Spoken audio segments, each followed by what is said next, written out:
গত কয়েক দশকের মধ্যে সবচেয়ে প্রাণঘাতী ভূমিকম্প কাঁপিয়ে দিয়ে গেছে বাংলাদেশকে। শুক্রবার সকালে রিখটার স্কেলে 5.7 মাত্রার এই ভূমিকম্পের উৎপত্তি স্থল ছিল ঢাকার পাশে নরসিংদীর মাধবদীতে। ঢাকার ভূমিকম্প নিয়ে গবেষণা করেন এমন অনেকে বলছেন, এর আগে ঢাকার এত কাছে এই মাত্রার ভূমিকম্প উৎপত্তি হওয়ার ঘটনা ঘটেনি। ভয়াবহ এই ভূমিকম্পে অন্তত 10 জনের মৃত্যু হয়েছে, এছাড়াও বহু মানুষ আহত হয়েছেন। বিভিন্ন ভবনে ফাটলও দেখা গেছে।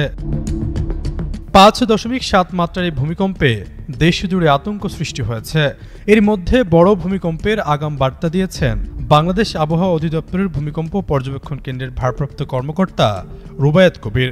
শুক্রবার দুপুরে গণমাধ্যমকে তিনি বলেন, ঢাকা এবং এর আশপাশে বিগত কয়েক দশকে সংগঠিত হওয়া ভূমিকম্পের মধ্যে এটাই সবচেয়ে শক্তিশালী এবং সর্বোচ্চ মাত্রার ভূমিকম্প। এ সময় দেশের অন্যান্য অঞ্চলে 4 থেকে 5 মাত্রার সামান্য বেশি ভূমিকম্প অনুভূত হয়েছে, তবে এগুলোর উৎপত্তি স্থল ছিল দেশের বাইরে। ঐতিহাসিকভাবে এই অঞ্চলে একাধিক বড় ভূমিকম্প সংঘটিত হয়েছে, যা প্রমাণ করে যে এটি ভূমিকম্প ঝুঁকিপূর্ণ এলাকা। যে কোনো সময় বাংলাদেশে আরো বড় ভূমিকম্প হতে পারে, ঠিক কবে হবে সেটা আমরা বলতে পারি না। অন্যদিকে ভূমিকম্প বিশেষজ্ঞ হুমায়ুন আক্তার বলেন, এর আগে 2003 সালে রাঙামাটিতে ভারত সীমান্তের কাছাকাছি বরকল ইউনিয়নে 5.6 মাত্রার ভূমিকম্প সংঘটিত হয়। এটিও অনেক শক্তিশালী ছিল, তবে 1918 সালে দেশের অভ্যন্তরে সর্বোচ্চ 8 মাত্রার ভূমিকম্প হয়েছিল।